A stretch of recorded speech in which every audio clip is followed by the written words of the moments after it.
रावनिबो साननाय हनाया दिनै मोनसेजों थाया बिटिसिखौ जोंनो जेब्ला एकर्ड खालामदोंमोन बे एकर्ड खालामनाय समावहाय जोंनोबो बिटिसिआव मोनसे सिमा खानानै होदों बे सिमा मथे बिटिसि बाखिन्दा हिसाबै बिटिसिआव जेसेबां जनजातिया गोलैदों बे गोलैनाय हारिसाया जोंजोंनो मिलिजुलि थानांगोन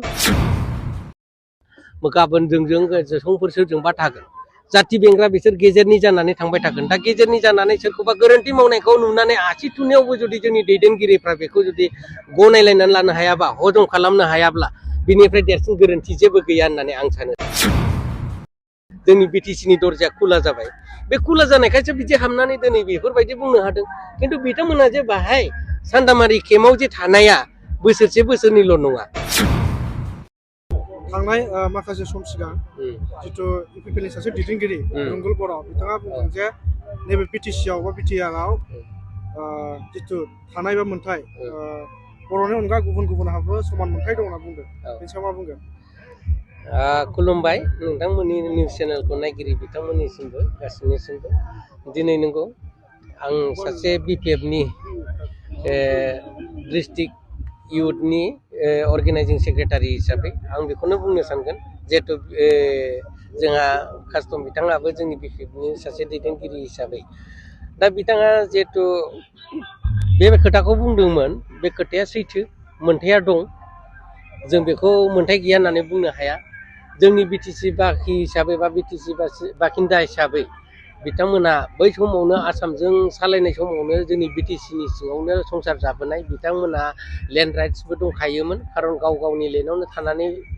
जिउ खुंबोखानायखा दा बिनि गेजेरजों जोङो बिटिसिआव बिथांमोना गोलैफानाय हिसाबै बिथांमोननि लेन्ड राइट्सखौ लानानैनो जों बिटिसिखौ सुक्ति खालामदोंमोन दा बिथांमोननि हानि माखासे जिहेतु मा होनो बेखौ रेभिनिउ हिसाबै बिथांमोननि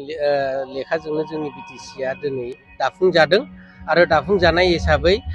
जिहेतु जाहा इन्डिया गभर्नमेन्टनि कनस्टिटिउसन मथे इन्डिया गभर्नमेन्टनिफ्राय जिहेतु बिटिसिखौ जोंनो जेब्ला एकर्ड खालामदोंमोन बे एकर्ड खालामनाय समावहाय जोंनोबो बिटिसिआव मोनसे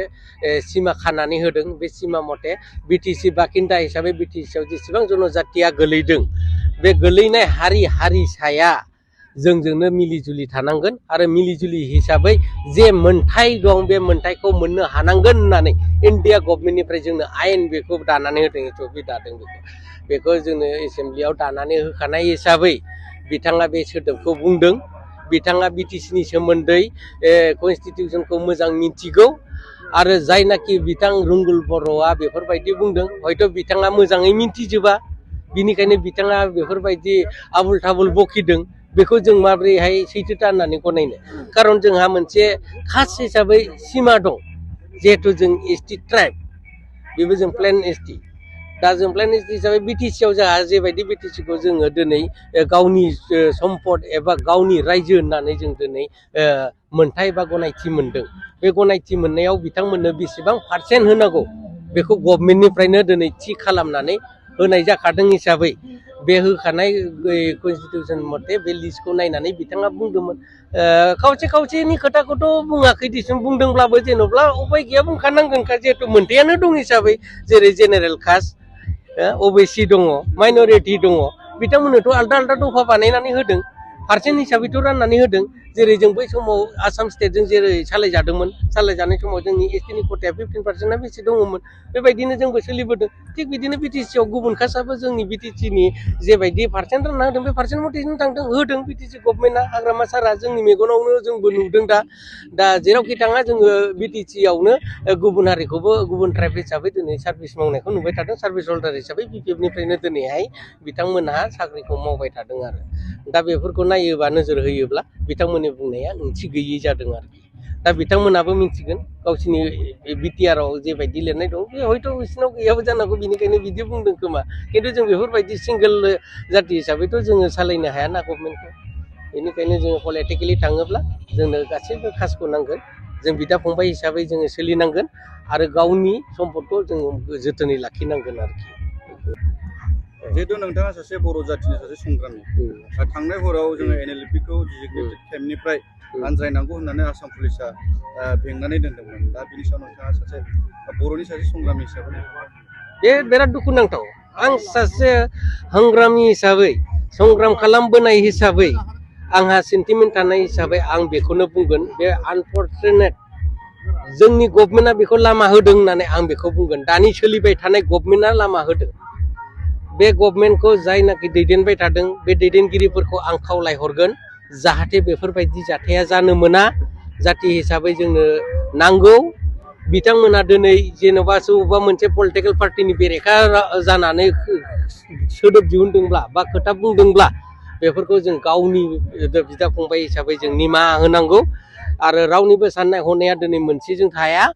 गाबोन जोंजों समफोर सोरजोंबा थागोन जाति बेंग्रा बिसोर गेजेरनि जानानै थांबाय थागोन दा गेजेरनि जानानै सोरखौबा गोरोन्थि मावनायखौ नुनानै आसि थुनायावबो जुदि जोंनि दैदेनगिरिफ्रा बेखौ जुदि गनायलायनानै लानो हायाबा हजम खालामनो हायाब्ला बिनिफ्राय देरसिन गोरोन्थि जेबो गैया होननानै आं सानो सासे संग्रामि हिसाबै आरो आं दहाय बुंलांदों जोंनि BTCनि दरजाया खुला जाबाय बे खुला जानायखायसो बिदि हाबनानै दिनै बेफोरबायदि बुंनो हादों खिन्थु बिथांमोना जे बाहाय सान्दामारि केम्पआव जे थानाया बोसोरनिल' नङा आनखि बिथांमोना एकर्ड जानाय समनिफ्रायनो बा एसे उननिफ्रायनो दङमोन नंगौ एकर्ड जानायनि उनाव बिसोरो संगठन दादोंमोन संगठन दानानै बिथांमोना खै एक मास बोसोरसेबो जायाखै दे खै एक मास बा दा बोसोरबो जानो हागौ बिनि गेजेरावनो बिथांमोना जेन'बा गभर्नमेन्टजों सावरायलायनायनि गेजेरजों दिनैहाय सारेन्डारसो ना बले सिजफायारखौनो होननानै बुजिदों बा सासपेनसन अफ अपारेसनबो जानो हागौ सिजफायार आरो सासपेनसन अफ अपारेसन बाहाय फारागथि दंथ'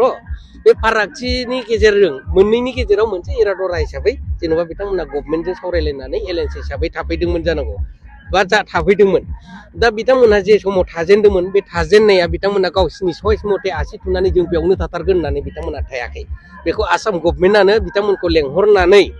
बबेहाय दोनथावा डिस्ट्रिक्ट हिसाबै डिस्ट्रिक्ट वाइस बिसोरनो डिजिग्नेटेड केम्पखौ मोननै होदों होननानै आं मिथिदों आरो नुदोंबो मोनसेया जाहैबाय क'क्राझार सान्दाबारि केम्प मोनसेया जाहैबाय अदालगुरि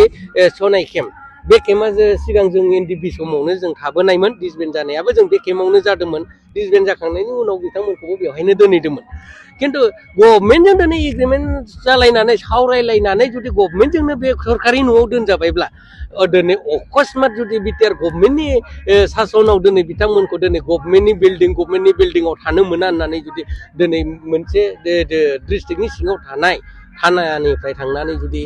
बिथांमोनखौ दिनै केम्प खालि खालामनो होनाया बे जोंनि थाखाय दुखुनांथाव आं एक बेक्तिनि थाखाय नङा जाति हिसाबै BTC बासिन्दा हिसाबै खारन बिथांमोनहा दिनैसिम सिखाव गुन्दा खालामाखै रावखौबो लुटियाखै रावनियावबो किडनेपिं खालामाखै रावखौबो